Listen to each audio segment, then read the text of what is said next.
Saludos, muy buenos días. Hoy es lunes 7 de febrero del año 2022. Gracias, muchísimas gracias por acompañarnos en esta nueva entrega de su telediario 1+1. Hoy me acompaña Stalin Montero. Él viene a cubrir las vacaciones, las merecidas vacaciones de nuestra colega Milicen Uribe. Así es, así es. Saludos. Gracias por estar aquí. Gracias señor. a ustedes siempre por mantener estas puertas de mi casa de siempre abiertas y a toda la audiencia agradecerles también el favor de la sintonía. Bueno, y hoy amanecemos con muchos acontecimientos. Sigue lloviendo Bastante. en gran parte del territorio nacional. En algunas zonas inclusive se reportan inundaciones. Esto hasta ahora es más positivo que negativo, aunque se han reportado también algunas víctimas de las inundaciones y muchas personas que han tenido que ser desplazadas. Y es que las lluvias también desnudan la pobreza de este país, de inequidades. Develan lo que hay. Develan lo que hay, y es por eso que algo que no debería ocurrir, porque en toda parte del mundo llueve, aquí ocurre. Es que hay gente que vive en lugares no aptos para el hábitat humano, y lo hacen ahí porque no tienen otro lugar, no tienen otras condiciones donde refugiarse, no tienen otra condición. Esa es la pobreza. La agricultura, sin embargo, está contenta porque al sur está le ha caído agua. Ha caído agua en el sur, pero sobre todo en el norte, donde más ha llovido. Y qué bueno, y las autoridades también del sector agua, del sector energía, se ponen contentas porque los embalses de la presa se llenan, se elevan. Así es. Se pronostica que van a continuar en algunas zonas cayendo aguaceros, así que hay que tomar las medidas preventivas del lugar para evitar mayores consecuencias de este fenómeno. Y poner atención al llamado también que han hecho de las zonas que están ya en alertas amarillas y rojas, precisamente porque ha subido mucho el nivel fluvial en estas demarcaciones. Así es. Hay 16 provincias bajo alerta. Así es, ahí lo vemos. Por otra parte, Stalin, hay que lamentar el fallecimiento ayer de dos veteranos periodistas dominicanos.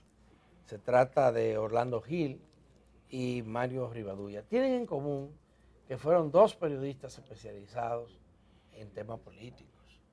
En el caso de Rivadulla, él era político, anticubano. Anticubano, sí. Pero dominicano, nacionalizado dominicano, llegó aquí en los años 70, en el 70 específicamente, hace 52 años. Dominicano por decisión, como decía. Sí, por decisión, y estuvo participando en el periodismo, en el debate político, en el debate social, hasta el momento de su muerte. También ejerció la función de relacionador público y publicista. Sí. Él colocaba publicidad en los medios de comunicación, y contaba con el respaldo de algunos grupos empresariales de la República Dominicana durante casi toda su vida. Acá murió a los 92 años de vida. Bastante longevo y además con una vida activa y con gran lucidez. Sí. Era un hombre muy afable, pero muy afable, con buenas relaciones en los medios de comunicación, porque aunque recibía, participaba en debates muy serios con gente que lo adversaba, porque su pensamiento político no congeniaba con quienes, no entendían sus visiones, pero él siempre era un hombre ecuánime. Sí, eso tenía en común con Orlando Gil también. La altura incluso en cómo manejaban los discursos cuando se oponían o cuando eran contrarios al de sus adversarios o al de personas que tenían una idea totalmente distinta. Aún así prevalecía la calidad del discurso. Sí, Orlando Gil, por su parte, muere a los 72 años. Ese también fue una pluma fina, de ironía política, sobre todo. Sarcasmo ahí, muy presente. Desde la época de Balaguer él se hizo famoso porque escribía siempre de buena fuente, conseguía informaciones que otros no tenían, y murió con eso, diciendo, mira esto. Y es que mucha gente le contaba a él cosas que querían que se dijeran. A veces no eran verdad, porque el que cuenta siempre cuenta un poco más. Sí, o cuenta lo que le interesa, oculta lo otro. Y eso pasa con el periodismo. Pero Orlando Gil, columnista, ambos eran columnistas, pero habían participado también en programas de radio y programas de televisión, producidos por ellos mismos, en algunos casos, durante muchísimo tiempo. Se nos fueron ambos el mismo día, un domingo en la tarde, un domingo lluvioso en la República Dominicana, y los actos fúnebres comenzarán a partir del día de hoy.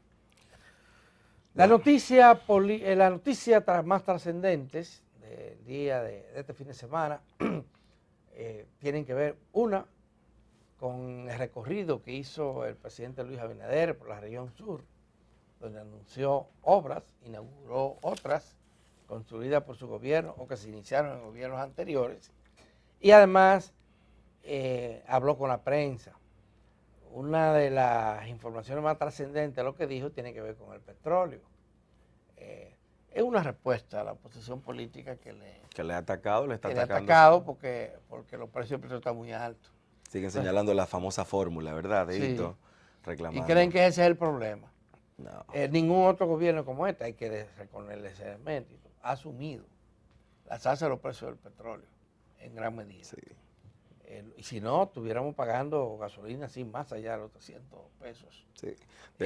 Luis destacó dos elementos importantes. Una, primero, el tema de que ya, como dicen, la gallina no pone donde ponía, no tenía Petrocaribe, como señaló que sí tenía el gobierno anterior, y evidentemente, además de eso, la deuda del Estado Dominicano con Venezuela, precisamente por no pagar. Y por otro lado también, otra de las cosas que destacaba es que acaba de hacer una inversión precisamente para contener de 500 millones. Pero fíjense lo de Petrocaribe. Petrocaribe nos da muchísimas facilidades a los países miembros. Sí. Por un lado, establecía que si el precio del barril de petróleo pasaba los $50, sí, el Estado solamente pagaba 50. Solo y 50. El resto lo debía en condiciones muy blandas para pagarlo. Lo financiaba a una tasa muy blanda. Entonces, como decía el presidente Abinader ayer, ningún gobierno anterior a él pagó más de $50 el barril. Ahora, óigame, el viernes se roba $91 el barril. Sí. Pero adicional a esto, que los gobiernos no tenían que pagar eso, es a él a que le ha tocado ahora pagar la deuda que se acumuló. Porque no la pagaron, tampoco la pagaron, como decía el acuerdo. No la fueron pagando, amortiguando. Entonces él le está pagando la deuda por el petróleo y además asumiendo los costos actuales. Yo creo, y se lo decía a unos colegas hace unos días, que una de las cosas que tenemos que pensar en República Dominicana y que ojalá pudiéramos verlo en lo adelante, es la necesidad de que la oposición haga un trabajo de más calidad, en el trabajo de discurso, en el trabajo de presentar sus argumentos. Al PLD hay muchos argumentos que pudieran ser ciertos, y de hecho que en algunos casos lo son, pero no le queda, porque cuando usted duró 16 años en el gobierno de forma ininterrumpida, con un anterior de 4, un total de 20 años, y le vemos a usted despacharse, hemos visto una cantera, hemos visto las declaraciones de Danilo, recientemente la misma de Margarita Cedeño, a propósito de plantear el del alto costo de la vida, del precio de los combustibles, del precio de los alimentos, y pareciera como que están sustraídos de la realidad, como si no hubieran estado ellos durante los últimos 16 años anteriores a este gobierno, precisamente al frente del Estado, y las realidades seguían siendo las mismas. Hoy día, ciertamente este gobierno tiene grandes retos, sobre todo para contener la inflación, y yo creo que lo que se necesita es que la oposición utilice un poco más la creatividad y que no siga tirando las balines que a ellos mismos no les tocaría. Es que la inflación es el punto débil de la gestión de Luis Abinader, pero él no tiene la culpa de lo que está pasando con los precios del petróleo, y no solamente los precios del petróleo, con los fletes, con las materias primas esenciales, con los agroquímicos, por ejemplo. La crisis post-COVID que no hemos salido, uno asume que sí. El COVID, comprar vacunas a los precios que lo hemos tenido que comprar, pagar las pruebas a los precios que se han tenido que pagar, manejar un sistema sanitario en total descalabro, en crisis, no ha sido tarea fácil, y los gobernantes anteriores, algunos de ellos, se quieren lavar la mano como Pilato. De eso yo no sé. Yo no sé. Miren para otro lado. Yo no estaba ahí. Yo no estaba ahí. Esa es la situación.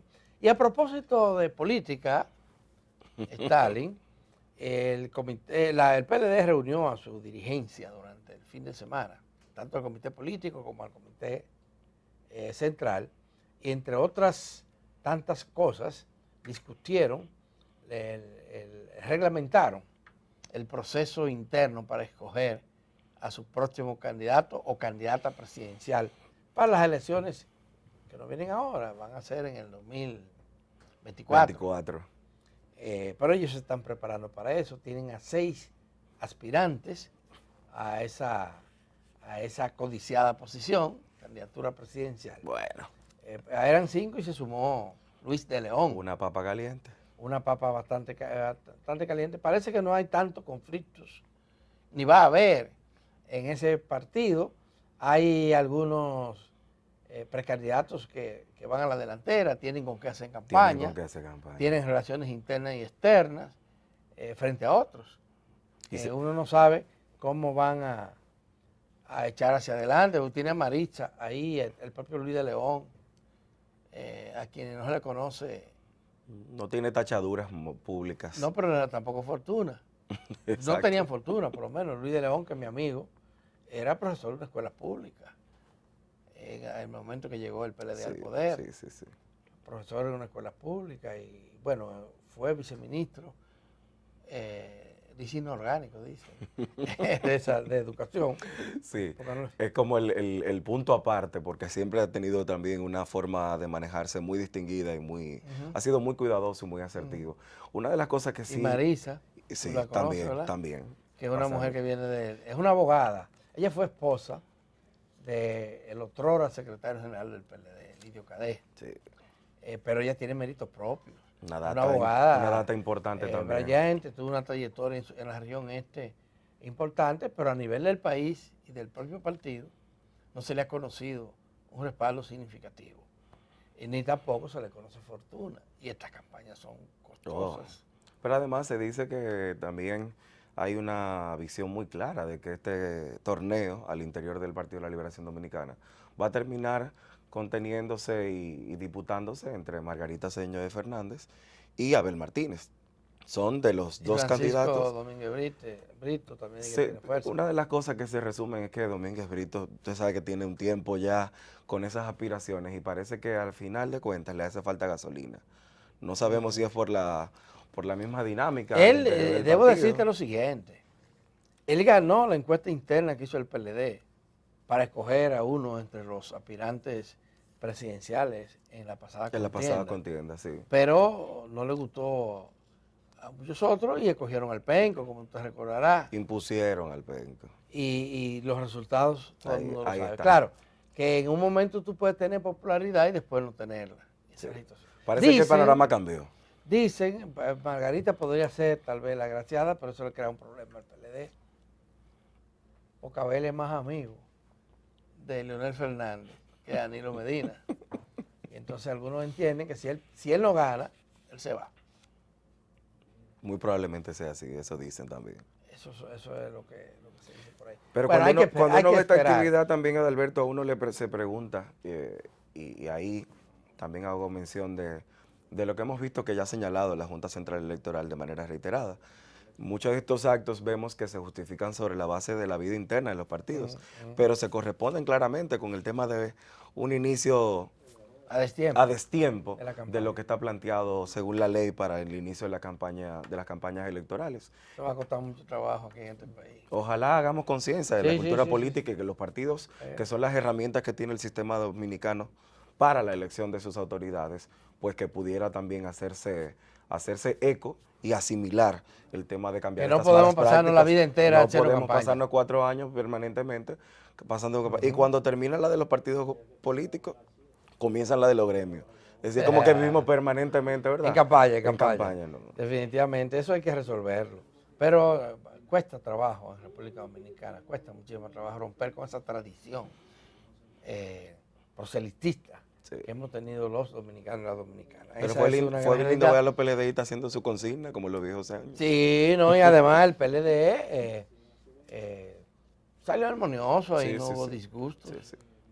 Firmaron un acuerdo ahí para aprobando el procedimiento de elección.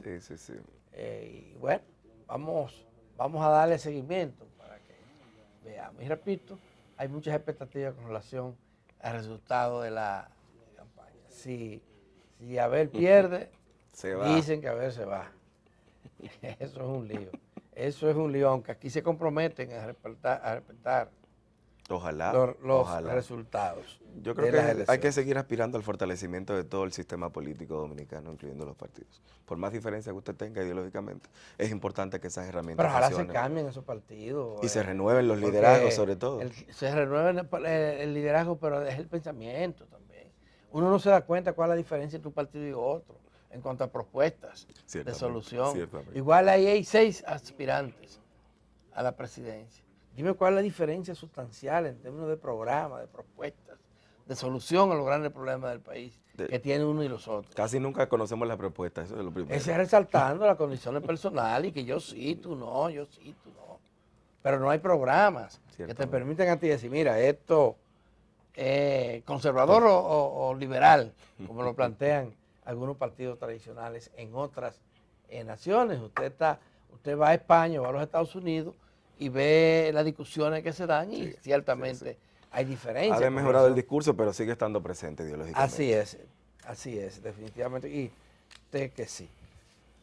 Bueno, hay otros temas y hay internacionales. Bueno, lo de Rusia y Estados Unidos, esa papa piqui se extiende. Como ustedes saben, ese conflicto ya lleva un tiempo bastante significativo. Este año se han acalorado de manera reiterada estas posibilidades del inicio de un conflicto bélico entre estas dos grandes potencias. Y definitivamente aquí el tema está por el poder y el control sobre Ucrania, sobre el territorio ucraniano. Por una parte, Rusia, que ve una amenaza en la cercanía de Estados Unidos y su política exterior junto con la OTAN y Ucrania.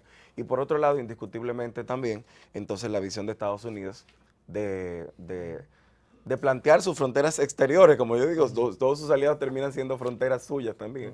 Y entonces en este momento, como vemos ahí, hay un gran despliegue de fuerzas. La Cancillería Dominicana ha tomado una postura responsable, me parece saludable. No implica mucho en el panorama geopolítico internacional, pero creo que como rol diplomático es un llamado que debe siempre cubrirse, que es el llamado a la concertación, a buscar vías alternativas para este conflicto internacional y a plantear sobre todo el inminente daño que se le puede hacer a la humanidad en este momento si se llegara a un conflicto de índole mayor entre estas potencias. Así es. Bueno, yo creo que no va a haber guerra en Ucrania. Ojalá. Porque esa guerra no beneficia, perjudicaría a la inmensa mayoría del mundo, incluyendo a Europa principalmente. Sí. Estados Unidos sería el único país que ganaría un poco porque demostraría que tiene mucha fuerza. ¿Y la industria bélica? Y la industria bélica que genera empleo, genera activación del comercio en los países que la tienen. El mundo entero que no participa de esa industria en su inmensa mayoría. Y paga con vidas humanas, con la destrucción inclusive de infraestructuras, de comercio, de empresas, de todo. Sí. Eso lo pagaría el mundo. Ahora, ¿por qué no va a haber guerra? Porque Europa, ya hoy el mundo no resiste eso de una guerra. Ahora, ¿por qué hay un ambiente de guerra? Porque Estados Unidos lo quiere y le favorece. Sí. ¿Cómo se origina todo esto? Bueno, porque Rusia, comenzó a desplegar tropas alrededor de la frontera con Ucrania. Y tiene tropas. Entonces Estados Unidos es que van a invadir a Ucrania. Y lo que está tratando de hacer Rusia es de dar una demostración de fuerza para que Ucrania no sea incluida dentro de la OTAN. Así de simple. Para que no le ponga una base militar ahí. No quiere que el vecino se vaya con los enemigos. Ese es el tema que hay ahí. Y creo que, repito, que no va a haber guerra. Hoy el presidente ruso se va a recibir un emisario muy importante en nombre de Europa, porque iba en principio en nombre de su país. Pero dicen que esas relaciones tampoco es que se tienen muchas expectativas de este encuentro, ¿no? Eso, señores, es parte del tema diplomático, porque Europa no quiere mostrar tanques. Europa quiere mostrar el rostro de la negociación porque no le convienen los tanques. Aunque se unan con Estados Unidos, porque tampoco le conviene romper con Estados Unidos. No. Esa es la situación. Esta análisis no ha terminado el tiempo de estos análisis. Vamos a hacer una pausa y cuando regresemos, la entrevista en primer plano. Hoy con la participación del ministro de Medio Ambiente y Recursos Naturales, Orlando Jorge.